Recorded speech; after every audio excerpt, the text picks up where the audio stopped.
So traders, I'm going to jump straight into this one because first and foremost, it's pretty simple and I don't want to waste too much of your time. Now, this is a very, very powerful concept, and alone it can be a strategy on any time frame of your choice. But we talk about this a lot on this channel, and that is trading with the trend. So if the trend is down, you're looking for sells. If the trend is up, you're looking for buys. Now, there's also a very powerful concept that I use, which is something called the brick wall. You might know it as a trend line.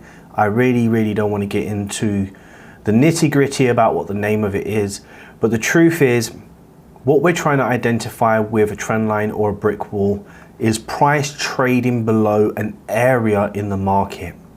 So just like you have support and resistance, with a trend, you also have an area in the market where price trades below. Now, if you go to your charts now, you pause this video for 30 seconds to a minute, go look at your charts, drop in a brick wall or a level in the market and see how many pairs or charts or timeframes you see where price is trading below the brick wall. Now, the reason why this is very important is because as trend traders, what we're looking to do is we're looking to take advantage of the market's movements when we have clearly identified its directional bias.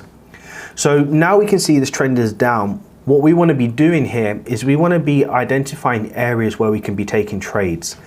Now, there's 3 areas you can be taking trades in a trending market that will not be incorrect, but have different outcomes in terms of your reward and the potential opportunity to see price turn back against you and you go and draw down for a little bit before the market continues in your direction. But with this illustration, the point is, as long as price is trading below the brick wall, you're good for sells, and vice versa. If it was going up, you'll be good for buys. But in this instance, we're going to use a sell example here, and as you can clearly see, we have lower lows and lower highs. Now, with this structure, the 3 key areas on this market that you will potentially be looking for trades is at the structural high. So this is the pivotal area where you could be taking your trades. The mid zone, which is an area in the market where you may be taking your trade just a little bit early, but still good to take the trade. And then at a later stage, when the market is already moving and you may have not got the best entry, or you may have missed the mid-stage move and now you're entering at a later stage. These are the only 3 areas you'll be looking for trades. Only 3. So with this example, what I want you to understand is this principle. As long as price is trading below the brick wall, whether you enter at the perfect area, at the mid stage, or at a later stage, as long as price is trading below that brick wall, you are still good for sells. Now, I'm going to illustrate this for you on 3 examples: a perfect entry, a mid stage entry, and a late stage entry, and you can see it for yourselves. Let's move on to example number 1. So taking a look at USD JPY in the 15-minute time frame, you can clearly see that the trend of the market is pushing up. Price is making higher lows, higher lows, higher lows, and so on and so forth, and making higher highs. Now, we can clearly see that if we look at this structure from a 12-year-old's perspective, we can clearly see prices pushing up. We can also see here that price creates a high, respects the high, and continues to respect the structure here. And that structure is representative of this brick wall where price is trading above. Now, remember what I said, as long as price is trading above this brick wall, you're good to buy the market at any stage. But on this occasion, if we plan to buy the market, then this is going to be the pivotal area, the retest of this brick wall, and an area in the market where price is more likely to go up as opposed to have some sort of drawdown or see the market or enter the market too late. So this is our first example, and this is where we're going to be taking our trade. Stop loss below structure and go for a 1 to 2 risk reward ratio. Now, I don't want you to be like, Rox, where do I put the trend line? Do I mark it on the wicks or the bodies and the wicks? Doesn't matter. The point is this: as long as price is above the brick wall, that's all that matters. So it could be here, it could be here, it could be here. It doesn't matter. Make sure you mark it above the brick wall. Now, there's one more thing you need to keep into account, which is the axis level. And that's the level where price has previously created a higher low or a lower high. So as long as you're taking your trade at the brick wall here, and you're placing your stop loss below the brick wall and the axis level, so this level here, where the higher low or lower high forms, stop loss below, you have a very, very high chance of winning this trade, no matter where you enter it. Even if you enter here, here, here, here or here, it doesn't matter. Even enter here on the next candle, you still have a very high chance. As long as you don't cheat the markets, you keep your stop loss below the brick wall and the axis level, you'll be completely fine. So this is your perfect entry, the most pivotal area in the market where you could be entering your trades at the brick wall, because as we said, as long as price is trading above the brick wall, then guess what? You should be good for buys no matter where you enter. So that's the perfect example, if you want to call it that. Let's take a look at example number 2. So let's take a look at example number 2 here on pound Aussie dollar on the 1 hour time frame. We can clearly see the structure of this market is making lower lows and lower highs. If we look at this structure from a 12-year-old's perspective, we can clearly see that it is down, and we can clearly see that price is respecting this brick wall here. Now let's say we want to take a trade. We're a bit anxious that the market is creating wick rejections, there's a lot of momentum, and we fear we're going to miss the trade. But we don't have a perfect entry because we don't have the pivotal area in the market. We don't have a retest of this brick wall or any sort of retest of any structure. Is it okay to take this trade while the move is pulling back? Let's say an example like this, pulling back. It's not a late entry, it's not the best entry, it's more of a middle range entry, if you want to call it that. Is it wrong to take the trade? Well, absolutely not. I mean, theoretically, we probably wouldn't take it with a bullish candle, but what did we say the criterias are? The criterias are that price must be trading below the brick wall.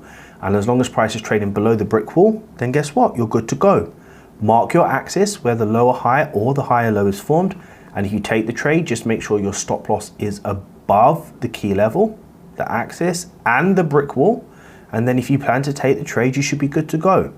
In a situation like this, guess what? You may suffer some drawdown because price technically hasn't come back to this key level yet, or this brick wall. And yeah, it might pull back, but the point is price is trading below the brick wall. So are you good to sell it? Absolutely. And let's see what happens. As you can clearly see here, price did start to push for it, which is completely fine, but you have your stop loss in a very safe place above the axis and the brick wall. And now if the market's going to continue trending down, guess what? The market will continue trending down. And as the market continues down, just adjust it and adjust it as long as you need to adjust it for, and as long as it continues selling. So that's more of a mid-range opportunity there, not your perfect entry, not a late entry, but your mid-range entry. The criteria you need to be focusing on is your axis, which is your key level, and your brick wall, and making sure your stop loss is above it.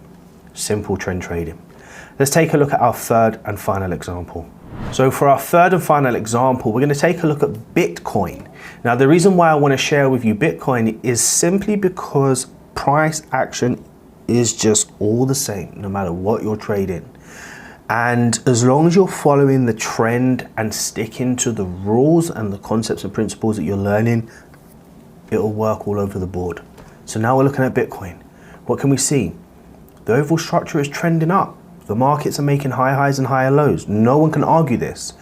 We're using the 5-minute time frame, which is an intraday time frame. You can clearly see that the market's respecting the brick wall. Can we take a buy?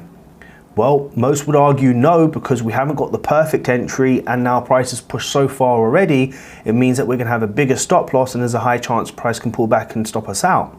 But is that how we should be thinking? Well, no. We're using the brick wall theory here. We're focusing on how a trend moves, and there's only one thing that we really need to be focusing on here.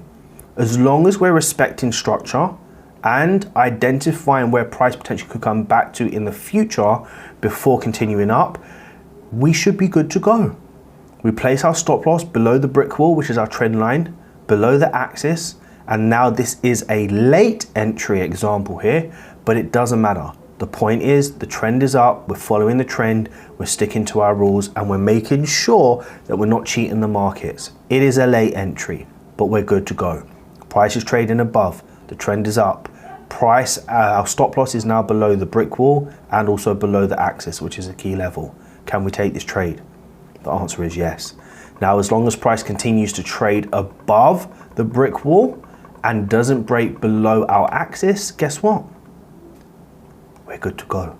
As you can clearly see here, we've made it to 5,000 or 58,804, baby. So that's it, a simple concept. Just remember, there is 3 areas in the market that you can look for possible trades when the market is trending. Let's remind you of them. The first area here is going to be the pivotal area, the best area to be entering your trades once a trend has been identified. So it'll be here also, and it'll be here also. But trading doesn't work like that always. Sometimes we get the worst entry, which is completely fine. Here is your mid-range entry where you may anticipate the price will go down. You don't want to wait for price to pull back just in case it doesn't, so you enter a little bit early. But as long as we have our stop loss above, it's completely fine to enter those mid-range entries.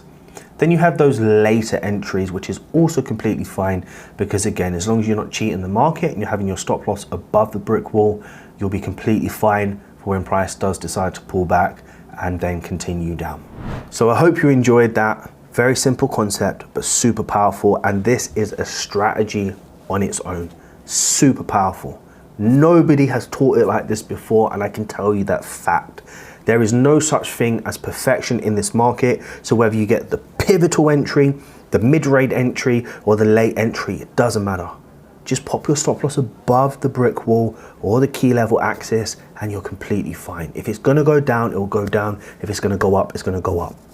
Anyway, I really hope you enjoyed that video, and if you did, smash that like button for me, subscribe if you haven't, turn on notifications, and as I always say, continue to trust.